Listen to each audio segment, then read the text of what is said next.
السلام علیکم ورحمۃ اللہ وبرکاتہ۔ دوستو یہ جو ویڈیو آپ دیکھ رہے ہیں، امام ابو حنیفہ کے نزدیک تو یہ مسئلہ ہے، لیکن امام جو شافعی ہیں وہ بھائی امام ابو حنیفہ، امام شافعی، امام احمد بن حنبل، امام مالک، یہ سب نمازی تھے۔ اب وہ رفع الیدین کے ساتھ پڑھتے تھے یا بغیر رفع الیدین کے ساتھ پڑھتے تھے، مسئلہ یہ ہے نمازی تھے۔ آج کے ٹائم پہ امت اسی بات پہ آ جائے نا کہ سب نمازی ہو جائیں تو الحمدللہ سب متحد ہو جائیں۔ بحثیں کروا لو۔ فجر کی نماز پڑھی تھی تم نے؟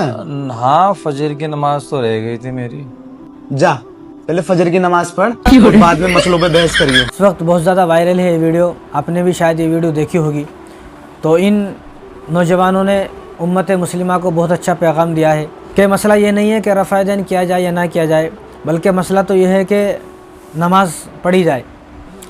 جو چاروں امام تھے انہوں نے بہت اچھی بات بتائی کہ وہ نمازی تو تھے، ان کا مسلک اور ان کے اختلاف ایک الگ بات ہے، لیکن وہ نمازی تھے۔ اب انہوں نے بہت اچھا پیغام دیا، لیکن آج ہمارے مسلمانوں کے پاس نماز کا وقت نہیں ہے، لڑائی جھگڑے کا وقت ہے، فتنہ فساد کا وقت ہے۔ لڑائی کی جائیں گی کہ تم رفع یدین کیوں کرتے ہو، وہ یہ بولے گا تم رفع یدین کیوں نہیں کرتے، ایک آدمی بولے گا تم ٹوپی کیوں نہیں لگاتے، ایک آدمی بولے گا تم ٹوپی کیوں لگاتے ہو، ایک آدمی یہ بولے گا تم زور سے آمین کیوں کہتے ہو، ایک آدمی بولے گا تم زور سے آمین کیوں نہیں کہتے، ایک آدمی یہ کہتا ہے کہ تم جو ہے وہ پیروں کو چوڑا کر نماز کیوں پڑھتے ہو، ایک آدمی کہتا ہے کہ پیروں کو ملا کر کیوں نماز پڑھتے ہو۔ یعنی اتنی لڑائی جھگڑے ہیں ہماری مسجدوں میں، اور یہ سارے لڑائی جھگڑے مسجدوں میں ہیں اور کہیں نہیں ہے، یہ سارے لڑائی جھگڑے مسجدوں میں۔ آج تک آپ نے یہ دیکھا نہیں ہوگا کہ کسی نے اپنا کاروبار مسلک کی بنیاد پر کھڑا کیا ہو، کسی نے کوئی فیکٹری، کوئی کارخانہ، کوئی دکان، کوئی شاپ جو ہے، کوئی شو روم مسلک کی بنیاد پر بنایا ہو۔ وہ ہرگز مسلک کی بنیاد پر نہیں بنائے گا، کیونکہ وہ کاروبار کا مسئلہ ہے۔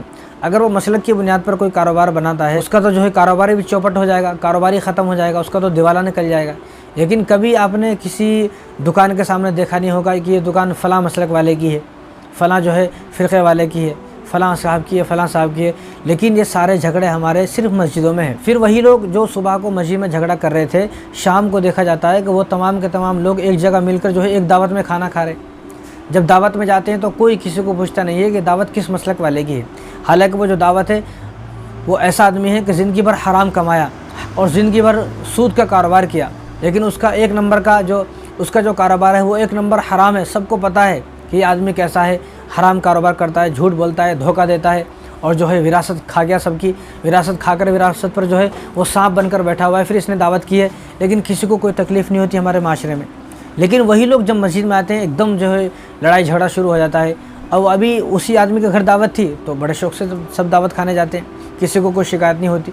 تو معلوم یہ ہوا کہ جو لڑائی جھگڑے ہیں یہ حقیقت میں لڑائی جھگڑے نہیں ہے، بلکہ یہ شیطان نے لڑائی جھگڑے ہمارے اندر پیدا کر دیے ہیں۔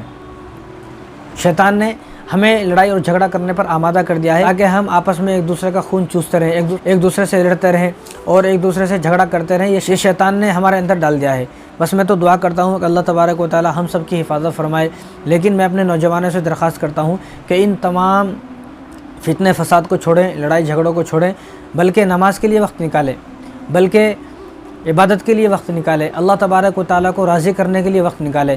مرنے کے بعد آپ سے یہ نہیں پوچھا جائے گا کہ آپ رفع یدین کرتے تھے یا نہیں کرتے تھے، آپ ٹوپی لگاتے تھے یا نہیں لگاتے تھے، آپ زور سے آمین کہتے تھے یا نہیں کہتے تھے، آپ درگاہ کو جاتے تھے یا نہیں جاتے تھے، آپ جو ہے وہ درگاہ کو کتنی بار گئے، آپ نے کتنی بار دعوت کی، اور آپ نے جو ہے مزار پر کتنی چادریں چڑھائیں۔ مرنے کے بعد تو یہ پوچھا جائے گا کہ تو یہ بتا کہ تو نے نمازیں کتنی ادا کی ہیں، مسجد کو کتنا آباد کیا ہے، مسجد کو کتنا ویران کیا ہے۔ تیری زندگی جو 50 سال 60 سال 70 سال کی گزر گئی، اس پوری زندگی میں تو نمازی بنا یا نہیں بنا؟ نمازی بن گیا، چاہے وہ کسی بھی طرح نماز پڑھتا ہو، رفع یدین کرے یا نہ کرے، ٹوپی لگائے یا نہ لگائے، مسئلہ یہ نہیں ہے، بلکہ یہی پوچھا جائے گا کہ تم نے نماز ادا کی یا نہیں کی۔ نماز اگر پوری ہے تو باقی تمام اعمال بھی اس کے قبول کر لیے جائیں گے، اگر نماز ہی پوری نہیں ہے تو اس کا کوئی عمل قبول نہ کیا جائے گا۔ یعنی ہر عمل کا درجہ نماز کے بعد ہے، اس لیے نمازوں کے لیے وقت نکالیں اور فتنے فساد کے لیے وقت نہ نکالیں۔ تو ان کی اس ویڈیو سے مجھے ایک بات یاد آئی، اورنگزیب عالمگیر رحمۃ اللہ علیہ بادشاہ ہیں، آپ سب ان کو پہچانتے ہیں۔ تو وہ بادشاہ تھے تو انہوں نے ہندوستان پر 54 سال حکومت کی ہے۔ وہ واحد ایسے بادشاہ ہیں کہ جنہوں نے اکیلے نے 54 سال تک حکومت کی ہے پورے ہندوستان پر۔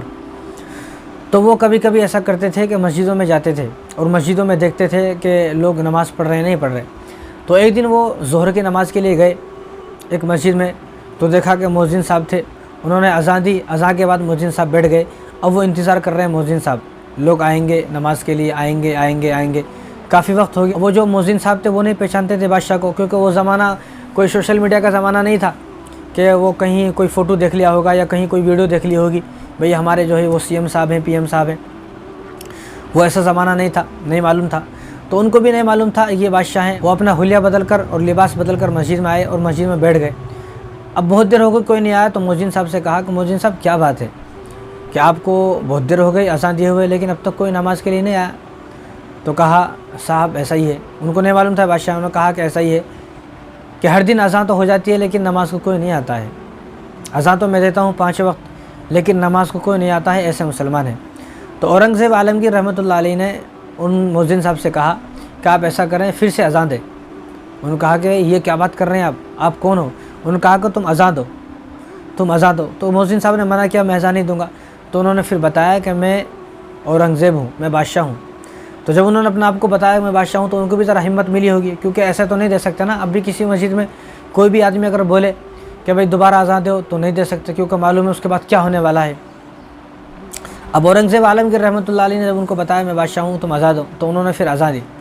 जैसे उन्होंने दूसरी मरतबा अज़ान दी तो अज़ान शुरू हुई थी कि 10 आदमी आ गए। अज़ान जब बीच में पहुँचे हय्या अला सलाह पर, तो 20 आदमी आ गए। जब उन्होंने ला इलाहा इल्लल्लाह ने अज़ान को पूरा किया तो अज़ान पूरे होते होते कम से कम 100 आदमी मस्जिद में जमा हो गए। अज़ान जैसा पूरी हुई, अज़ान जैसा मुकम्मल हुई, अज़ान के फ़ौरन मुकम्मल होने के बाद तमाम के तमाम लोग जो है वो मस्जिद में आ गए और मौज़िन साहब से लड़ाई करने लगे, झगड़ा करने लगे और मौज़िन साहब को बुरा भला बोलने लगे। लगता है तुम्हारा दिन पूरे हो गए हैं, जैसा कि आज बोला जाता है। आज भी बहुत सारी बातें ऐसी बोली जाती हैं, लेकिन आज तो बिला वजह बोली जाती हैं। आज तो कोई गलती नहीं भी होती है, फिर भी लोग बोलते हैं। तो ऐसे उनको बोला उस वक्त, लगता है आपके दिन पूरे हो गए हैं और आपको जो है हज़म नहीं हो रहा है, और लगता है आपके दिन पूरे हो गए और आपको ये है वो है, उल्टी सीधी खूब बातें बोली, खूब लड़ाई झगड़े। और एक दो तो नौजवान जो बदमाश किस्म के होते हैं उन्होंने उनका गिरेबान भी पकड़ लिया। तेरी हिम्मत कैसे हुई अज़ान देने की, तेरी हिम्मत कैसे हुई अज़ान देने की? जब एक मरतबा अज़ान हो गई तो पागल हो गया है, तेरा दिमाग ख़राब हो गया है, तो सटक गया है, तेरे स्क्रू ढीले हो गए हैं। उन्होंने काफ़ी बातें बनाई। तो बादशाह ने भी उनसे कहा कि तुम ज़रा खामोश रहना, पहले सुनते रहना उनकी बात। तो वो खामोशी से सुनते रहे। अब जब लोग उनको बुरा भला बोल के थक गए तो फिर जाने लगे। बुरा भला बोले, लड़ाई की, खूब फितना फसाद किया, गालियाँ दी और जाने लगे। जब भी नमाज़ पढ़ने की तौफीक नहीं हो रही तो एकदम बादशाह मस्जिद से बाहर निकले और सबको रोका। सबको रोक कर सबको कहा कि तुम मुझे पहचानते हो? बाद लोगों ने पहचान लिया। उनमें से बाद लोग ऐसे थे जिन्होंने पहचान लिया, तो उन लोगों ने एकदम फ़ौरन, तो जो लोग पहचानने वाले थे उन्होंने फ़ौरन कहा कि ये तो औरंगज़ेब आलमगीर रहमतुल्लाह अलैह हैं। तो फ़ौरन जो है वो सब के सब जो है परेशान हो गए। बादशाह सलामत, आप यहाँ, आप क्यों? तो बादशाह ने उस वक्त जो जुमले के वो सोने से लिखे जाने के काबिल हैं। तो बादशाह ने उस वक्त कहा कि मुसलमानों के पास लड़ाई झगड़ा और गालियाँ देने का तो वक्त है, फितना फसाद फैलाने का वक्त है, लेकिन नमाज़ पढ़ने का वक्त नहीं है। यानी मौज़िन साहब ने एक मरतबा अज़ान दी, कोई नहीं आया नमाज के लिए, लेकिन जब मौज़िन साहब ने दूसरी मरतबा अज़ान दी तो इतने सारे मुसलमान सिर्फ लड़ने के लिए आ गए।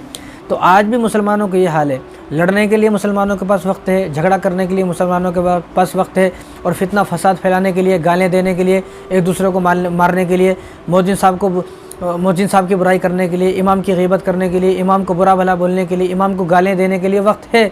लेकिन अगर वक्त नहीं है तो नमाज के लिए वक्त नहीं है। आज भी यही हाल है, आज भी यही देखा जाता है। हमारी मस्जिदों के सामने चबूतरे बनाए हुए हैं और मीटिंगें होती हैं। उस मीटिंग में सिर्फ 2-4 बातें होती हैं, मस्जिद वालों के ख़िलाफ़ बातें होती हैं, जो मस्जिद की कमेटी हैं या तो उनके ख़िलाफ़ बातें होती हैं, या इमाम के ख़िलाफ़ या मौज़िन के ख़िलाफ़ बातें होती हैं। लेकिन उन लोगों से ये पूछा जाएगा तुमने कभी ज़िंदगी में 5 वक्त की नमाज़ें अदा की हैं पाबंदी के साथ?